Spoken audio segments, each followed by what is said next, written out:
a look at the automatic mechanism in action.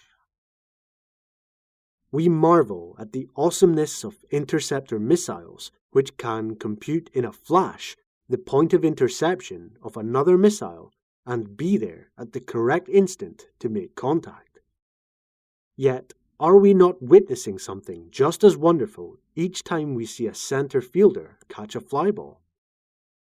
In order to compute where the ball will fall, or where the point of interception will be, he must take into account the speed of the ball, its curvature of fall, its direction, windage, initial velocity, and the rate of progressive decrease in velocity. He must make these computations so fast that he will be able to take off at the crack of the bat.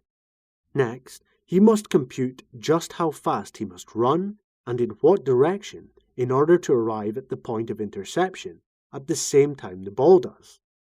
The center fielder doesn't even think about this. His built-in goal-striving mechanism computes it for him from data which he feeds it through his eyes and ears. The computer in his brain takes this information, compares it with stored data, memories of other successes and failures in catching fly balls. All necessary computations are made in a flash, and orders are issued to his leg muscles, and he just runs. Science can build the computer, but not the operator. Dr. Weiner has said that at no time in the foreseeable future will scientists be able to construct an electronic brain anywhere near comparable to the human brain. He says, "I think that our gadget-conscious public has shown an unawareness of the special advantages and special disadvantages of electronic machinery, as compared with the human brain. The number of switching devices in the human brain vastly exceeds the number in any computing machine yet developed, or even thought of or designed in the near future. But even should such a machine be built, it would lack an operator.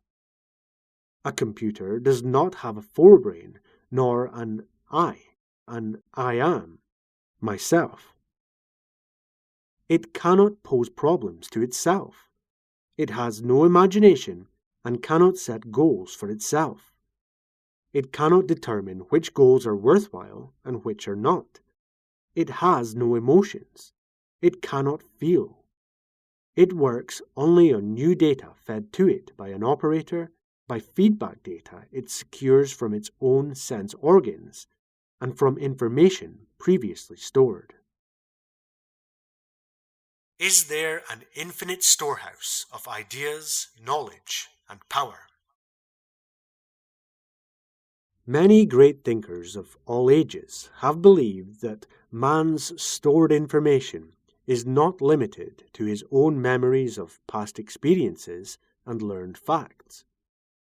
"There is one mind common to all individual men," said Emerson, who compared our individual minds to the inklets in an ocean of universal mind.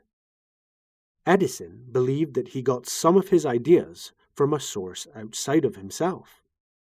Once, when complimented for a creative idea, he disclaimed credit, saying that ideas are in the air, and if he had not discovered it, someone else would have. Dr. J.B. Rhine, head of Duke University's parapsychology laboratory, has proved experimentally that man has access to knowledge, facts, and ideas other than his own individual memory or stored information from learning or experience.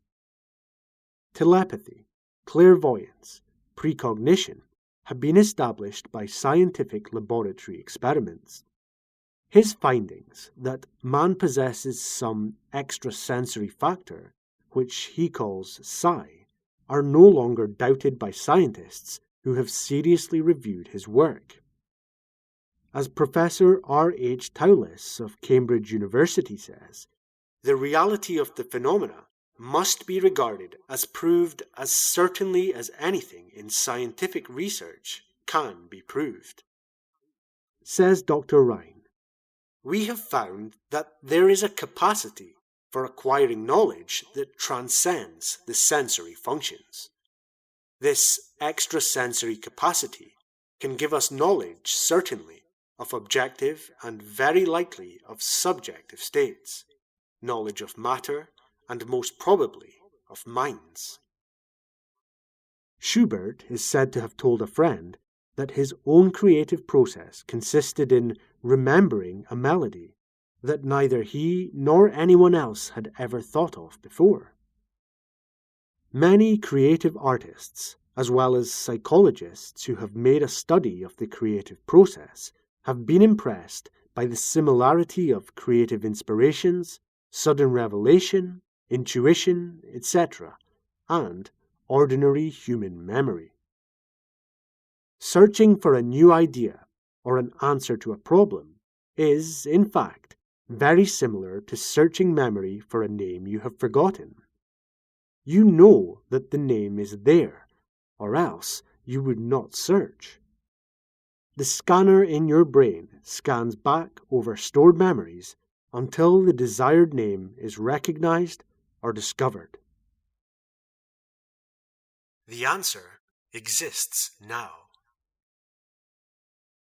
In much the same way, when we set out to find a new idea or the answer to a problem, we must assume that the answer exists already, somewhere, and set out to find it. Dr. Norbert Weiner has said, "Once a scientist attacks a problem which he knows to have an answer, his entire attitude is changed. He is already some 50% of his way toward that answer." When you set out to do creative work, whether in the field of selling, managing a business, writing a sonnet, improving human relations, or whatever, you begin with a goal in mind, an end to be achieved, a target answer, which, although perhaps somewhat vague, will be recognized when achieved.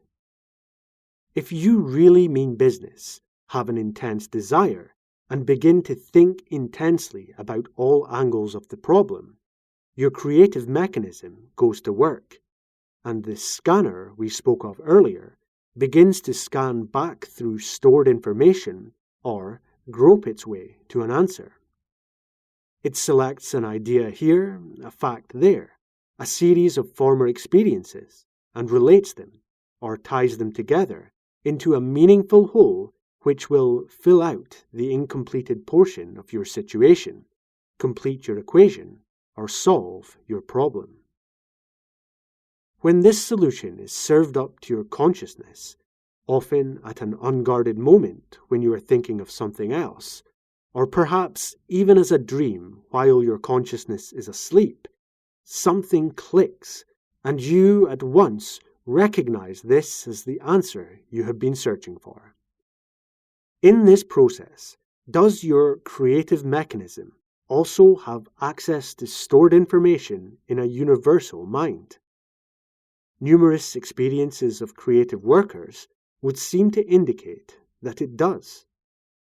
How else, for example, can we explain the experience of Louis Agassiz, told by his wife? He had been striving to decipher the somewhat obscure impression of a fossil fish on the stone slab in which it was preserved. Weary and perplexed, he put his work aside at last and tried to dismiss it from his mind. Shortly after, he waked one night persuaded that while asleep he had seen his fish with all the missing features perfectly restored.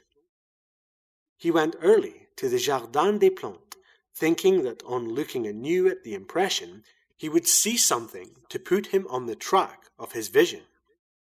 In vain. The blurred record was as blank as ever. The next night, he saw the fish again, but when he waked, it disappeared from his memory as before. Hoping the same experience might be repeated, on the third night, he placed a pencil and paper beside his bed before going to sleep. Towards morning, the fish reappeared in his dream, confusedly at first, but at last with such distinctness that he no longer had any doubt as to its zoological characters. Still half dreaming, in perfect darkness, he traced these characters on the sheet of paper at the bedside. In the morning, he was surprised to see in his nocturnal sketch features which he thought it impossible the fossil itself would reveal. He hastened to the Jardin des Plantes, and, with his drawing as a guide, succeeded in chiseling away the surface of the stone under which portions of the fish proved to be hidden. When wholly exposed, the fossil corresponded with his dream and his drawing, and he succeeded in classifying it with ease.